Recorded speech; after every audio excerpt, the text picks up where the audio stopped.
Charlotte, aan julle baie dankie vir die voorsang. Ek dink ons kan nie die ligte bo my aansit. Dankie. Ek hoop elkeen van julle voel vanoggend baie veilig en baie welkom hier by ons by die kerk in Nederlande. Voor ek begin, wil ek vir julle vra, julle kan vir julle hande opsteek, as ek die vraag vra en 'n antwoord gee daarop. Glo jy vanoggend, diep in jou hart, soos ons gesing het, dat God vanoggend hier teenwoordig is? Ek glo. En weet julle hoe lekker is dit om dit te weet, om te sê ons hoef nie te twyfel nie. Daar gebeur so baie dinge daar buite wat ons aandag aftrek van die realiteit en die teenwoordigheid van God. Maar vanoggend kan ons mekaar sê, hier waar ons vandag by mekaar is God teenwoordig.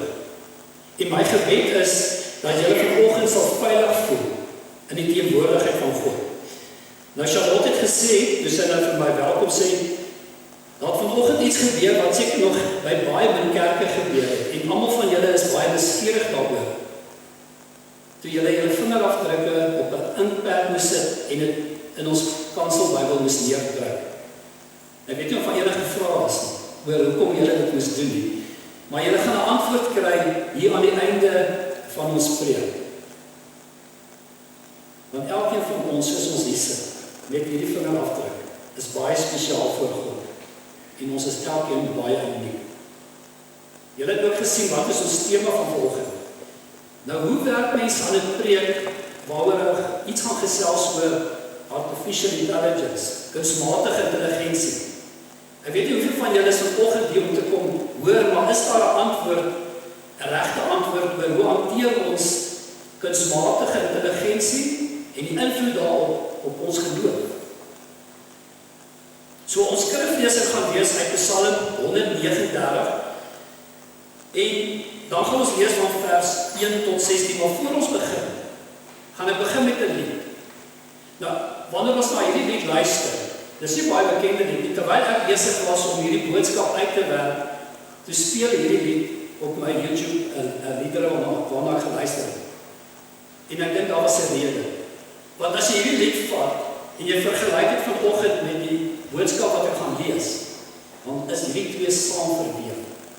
So ons gaan nou na die lied luister en dan gaan ek vir ons 'n gebed doen en dan gaan ek vir ons die voorlees doen. Sy liefde maak elke dag bestaan.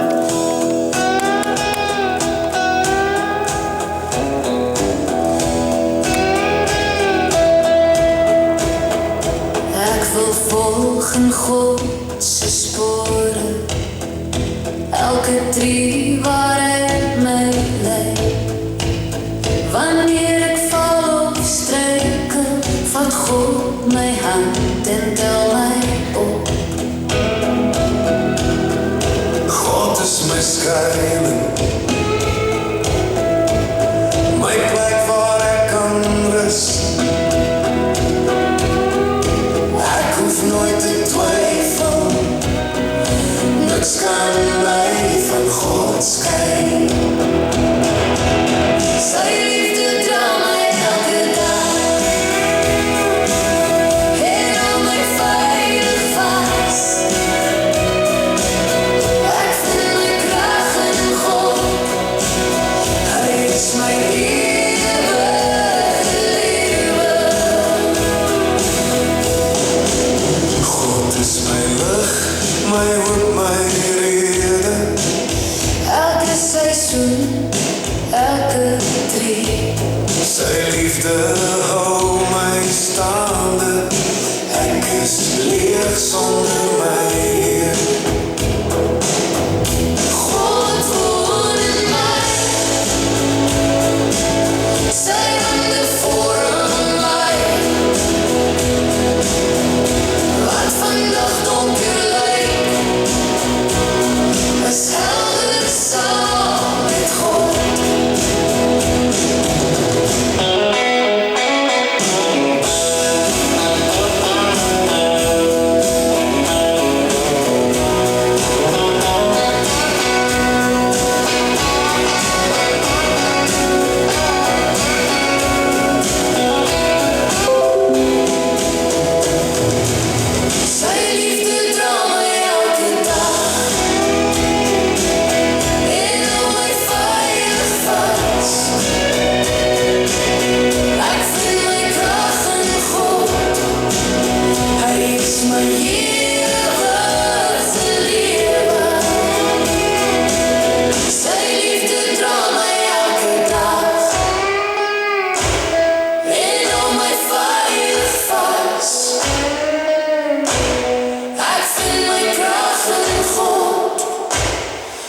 is my ewige lewe. Sy liefde dra my elke dag. Sy liefde dra my elke dag. En hou my veilig vas. En hou my veilig vas. Ek vind my krag in God. Hy is my ewige lewe. Ons Hemelse Vader, dankie dat ons vanoggend in U teenwoordigheid veilig kan wees. Wil U ook vanoggend met elkeen van ons praat en mag U ook die woord voor ons oopbreek en dat ons U sal erken as die lewendige skepper van elkeen van ons. Dit bid ons in die naam van Jesus Christus. Amen. Ek hoop hierdie lied het julle ook diep geraak. Daai emosie van maar ek voel veilig voor God. Nou, hierdie gedeelte het Dawid geskryf toe hy heel moontlik moes vlug vanaf Saul. Dit mag wees dat Dawid iewers in 'n grot in die donkerte moes wegkry. Wanneer ons die gedeelte lees, moet ons verstaan dat Dawid baie diep nagedink het oor sy verhouding met God. Mens kry die gevoel hier dat al sy onsekerhede wat hy gehad het, of God bestaan, of God bemoeienis maak met hom, of God sy skepper is, al daai gedagtes het by die venster uitgedraai. Dit is asof Dawid hier met groot oortuiging sy eie geloof aan homself weer bevestig. En dis die gedagte wat jy nou by jouself moet hê, wanneer ons hierdie gedeelte gaan lees. Nou Psalm 139 vers 1 tot 16 kan in 3 temas opgedeel word. Soos ek dit lees, kan jy 'n gedagte vorm wat gaan die temas wees. Ek lees vers 1 tot 7, dit is ons eerste tema. U ken my deur en deur. Dit is daar net die begin om ons te sê waaroor gaan dit. Vir die koorleier van Dawid, 'n psalm. Here, U deursoek my en ken my. U weet of ek sit en of ek opstaan. U ken my gedagtes van ver af. Of ek op pad is en of ek gaan lê.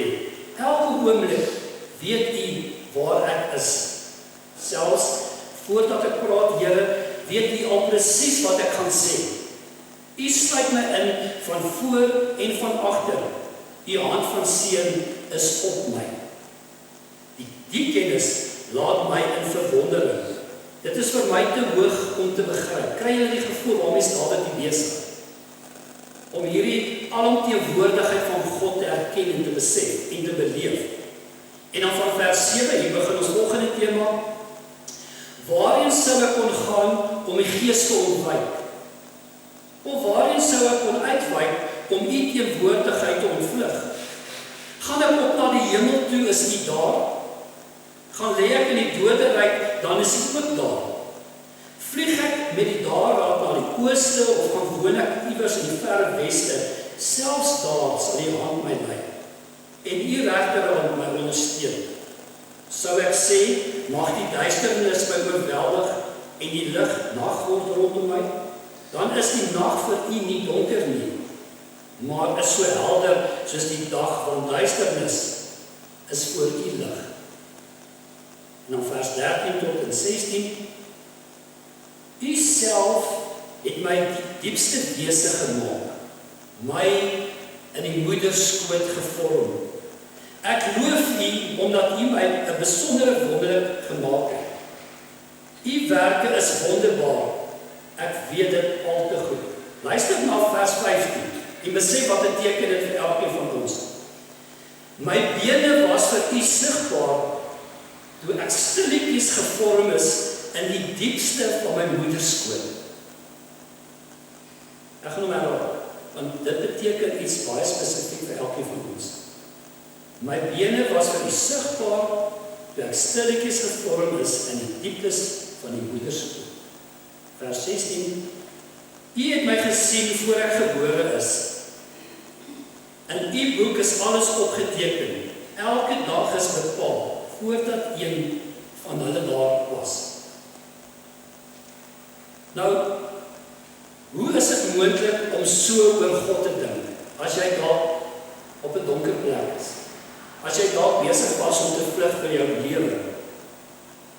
Ek persoonlik dink, toe Dawid hierdie gedeelte geskryf het hy maar net tot die slotsom gekom. Elke deel van my lewe, elke sekonde is kosbaar. En sonder God is ek niks. So, vers 1 tot 6. Hier staan Dawid in verwondering voor God. Die eerste besef wat ek kry is die alwetendheid van God. God weet alles van Dawid. God weet alles van ek en jou. Hy beken dit op hierdie manier. Here, U ken my. U weet of ek sit en of ek opstaan. Die Here ken selfs my gedagtes, sê Dawid. As ek op pad is, iewers heen, of as ek gaan lê op my bed, is U daar. U sluit my in van voor en van agter. So Dawid sluit niks uit nie. Hy sê God weet alles van almal. En dan in vers 7 tot vers 12, God is oor ons. God se alomteenwoordigheid word hier beklemtoon. Hy sê, waarheen sou ek kon gaan om die Gees te ontwijk? Baie keer kan ons wegkry vir iemand of ons probleme. Maar dit is maar net tydelik.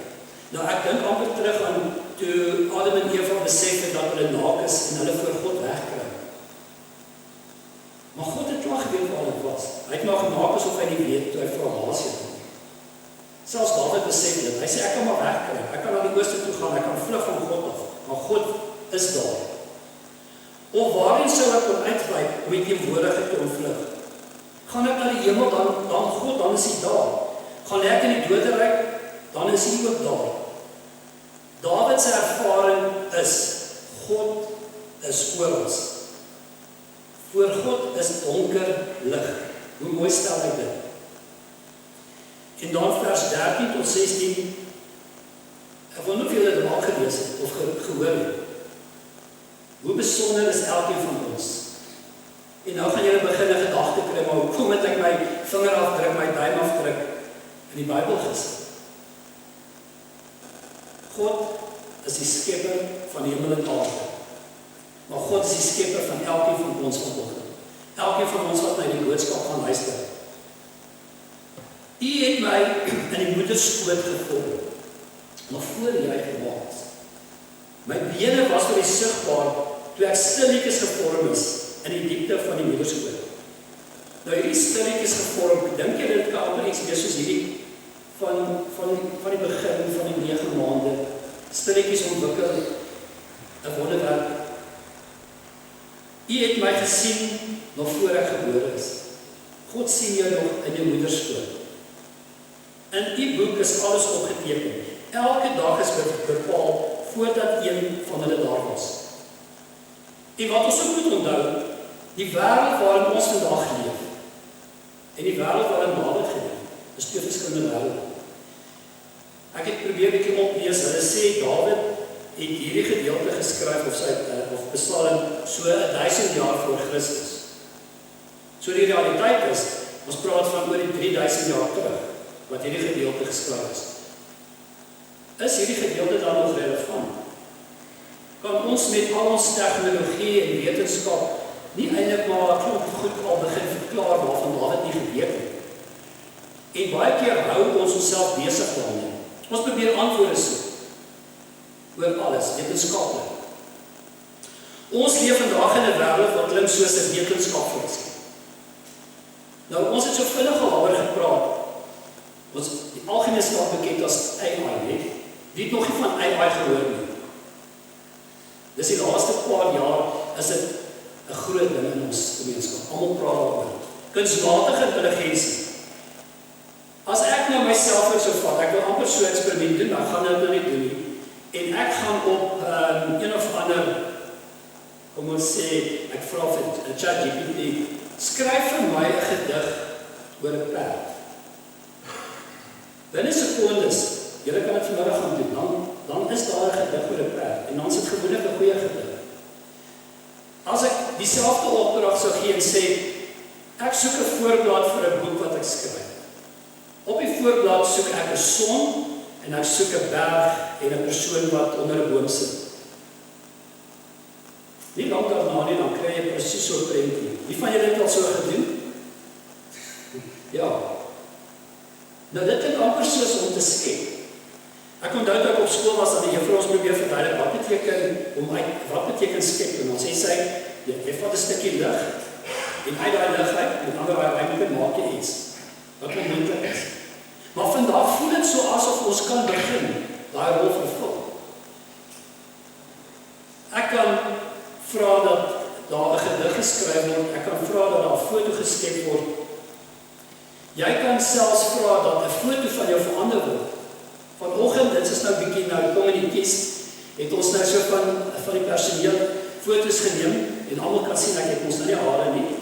En toe wys my seun vir my 'n foto wat hy daar net so bietjie verander het vir my met lang hare. Nog gaan nie sleg nie. Maar dis moontlik. Skielik kan ek hare hê op 'n foto. Maar ek gaan nog steeds lyk soos ek nou lyk. Maar as ek daai foto sou aansteek vir iemand wat my jare laas gesien het, dan sou hulle sê, "Wow, kyk hoe ek dressed is, hy het skielik hare." So jy kry die gevoel van jy kan wel bietjie begin werk met goed en gedagtes.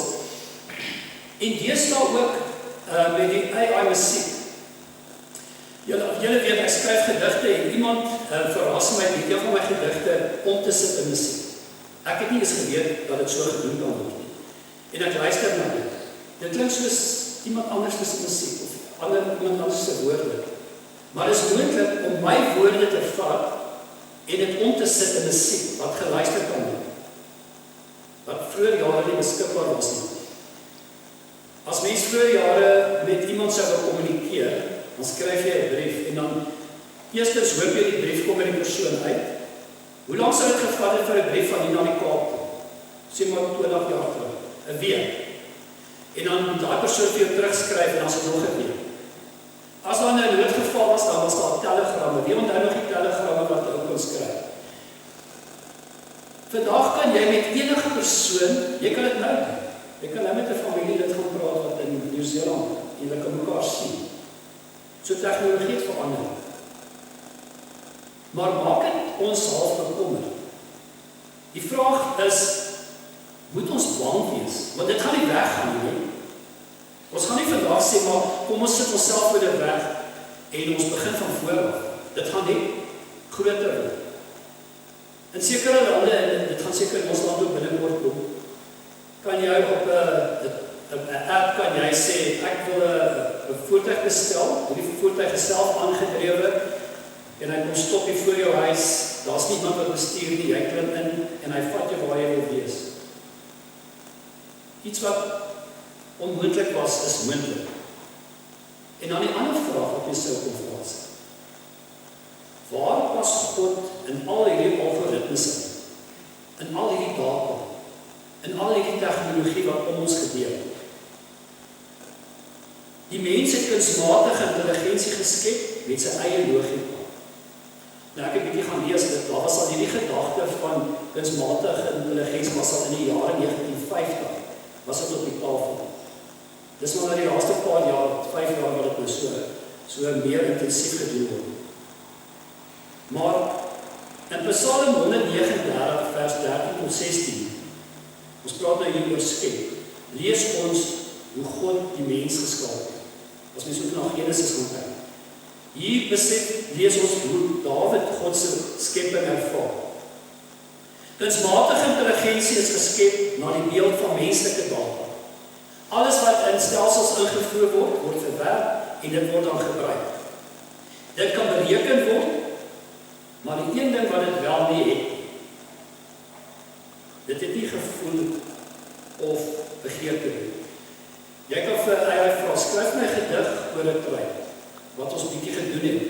Dan kan jy sien, die gedig se later so voorspel, en jy kan later sien waaroor sal dit hierdie gedig, as jy my herhalder vra.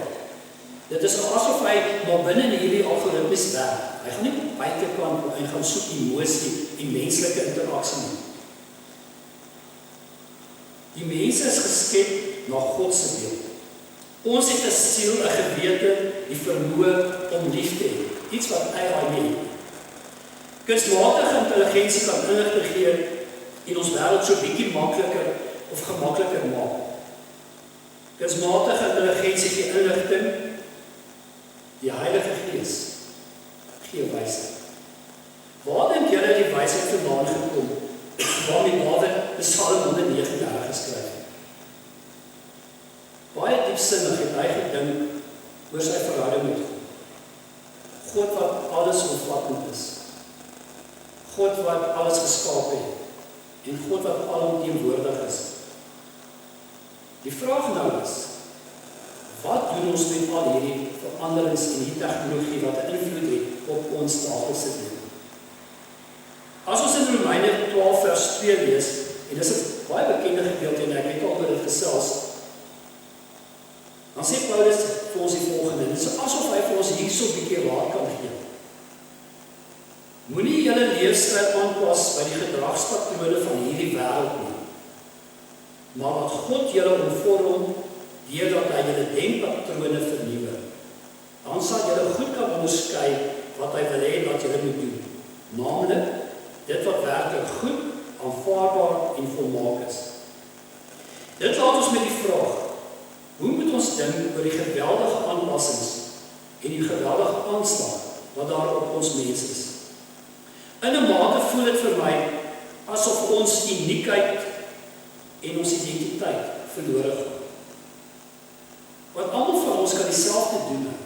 Ons almal kan nou ewe slim wees en almal ewe skepend wees as ons van kunsmatige intelligensie gebruik maak. Miskien moet ek en jy vandag, soos Dawid, stil word en reflekteer op ons verhouding met God. Miskien is dit 'n goeie begin en 'n goeie plek om te sê, ek dien 'n God wat alwetend is, wat alles van my weet. Ek dien 'n God wat alomteenwoordig is. En dan die belangrikste vir my vanoggend is, om te weet God is my skepper. Om weer tot die besef te kom, gekoppel aan my naam, aan my identiteit.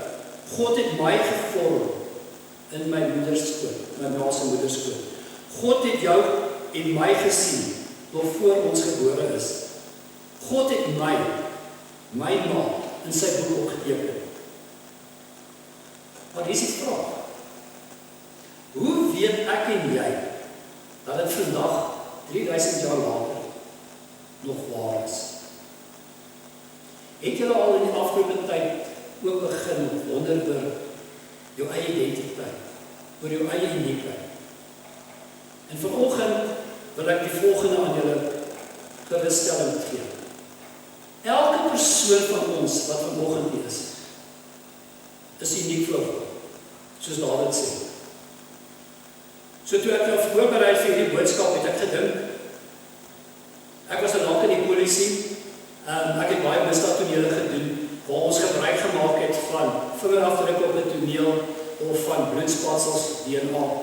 Toe besef ek maar, hoekom het ons dit gedoen? Want dan kan jy 'n spesifieke persoon identifiseer en hom plaas op 'n spesifieke toneel. Maar hoeveel te meer, as ek vanoggend my vinger afdruk, soos julle vanoggend gedoen het, en as daar iemand is wat dit dalk nie gedoen het, omdat jy jou keuse, kan jy na die diens ook jou vinger daar gaan, op die voorblad gaan neerdruk. Hoeveel te meer, as ek hierdie vinger afdruk, en hierdie DNA, wat ek koppel aan my, ook koppel aan God. Elke persoon, soos ons hier sit, en reg oor die wêreld, sy DNA is uniek. Nou hierdie is 'n bietjie statistiek, net om vir jou te laat besef, jy kan nooit toevallig gemaak geword. Jou uniekheid is vasgevang in die feit dat jy spesifieke eienskappe het, wat niemand in die ganse wêreld wat al geleef het, wat nou leef en wat gaan leef, gaan hê nie. Die kans dat twee onverwante persone dieselfde DNA het, nou moet julle mooi luister, is 1 uit 10 miljard. Nou, om dit bietjie makliker te maak, 1 miljard is 9 nulle. Hoe baie is dit? Sien julle dit? 0,000, met 10 voorbeeld. Die uniekheid lê daarin dat ek en jy deur God geskape is. Die feit dat hy lewe in jou geblaas het. Ons vingerafdrukke, selfs vir identiese tweelinge, verskil. DNA kan identiese tweeling dieselfde DNA hê. Die kans dat twee persone dieselfde vingerafdruk het, is 1 uit 64 miljard. So, geen persoon wat al gelewe het, of lewe, of gaan lewe, het dieselfde vingerafdruk as jy. Nou, ek het julle die ink afgevee van julle duime af, die wat het gedoen het. Nou, vat 'n bietjie jou duim, nee? En kyk na daai vingerafdruk. Nou, daar is sulke riffeltjies en patroontjies wat deur God gemaak is. Geen persoon het dieselfde vingerafdruk as hy. Hoe uniek is dit? Resoneer dit nou nie terug wat David gesê het, dat hy my al gevorm het in my moederskoot, dat God my geweef het in my moederskoot, dat ek en jy weet, as jy ooit twyfel, as jy ooit onseker raak, as jy ooit in 'n gesprek betrokke raak, waar mense praat oor klomp teorieë, die evolutieteorie, die Big Bang teorie en dat kunsmatige intelligensie die wêreld gaan oorneem, dan maak jy net so. Want hoekom sou God jou so uniek en spesiaal gemaak het? Hoekom het ons almal maar nie dieselfde vingerafdrukke nie? Hoekom het ons almal nie maar dieselfde DNA nie? Is daar nie tog 'n rede vir dit nie? Nou, as ek 'n bietjie gaan verder lees oor jou oogiris. Elke persoon se oogiris is uniek. Selfs vir identiese tweelinge. Die kans dat twee persone dieselfde oogiris het, is 1 uit 10 miljard. Weereens onmoontlik. Maar weet julle wat se ander statistiek? Die uniekheid van die mens lê ook in die volgende.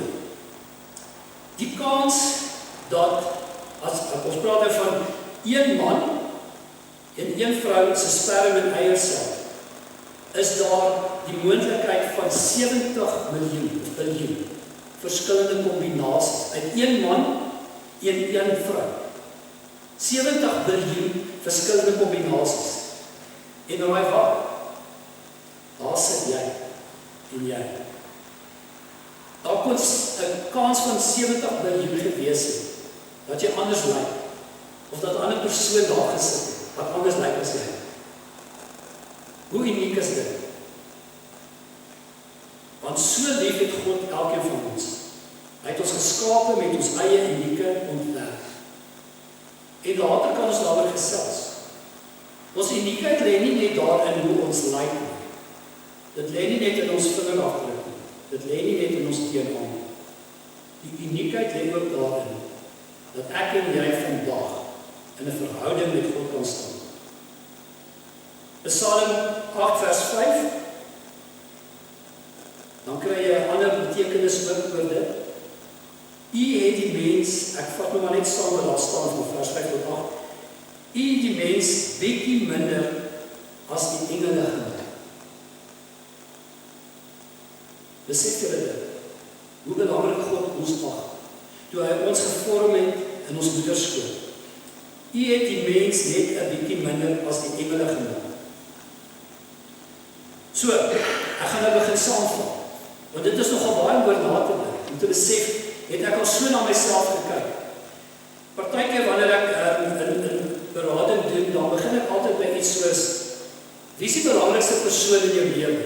Dan begin die man of die vrou sê, my vrou of my man, my kind, en dan eindig hy by die hond, die worshondjies, en dan sê maar, vat jy jouself voor, of ek vat sommer myself voor, en ek sit nou op selfie, en dan sit ek die foon so voor die persoon se gesig, dan skrik die persoon homself voor. Ek moet hom daar hou, dan gaan dit so. Wanneer laas het jy na jouself in die spieël gekyk?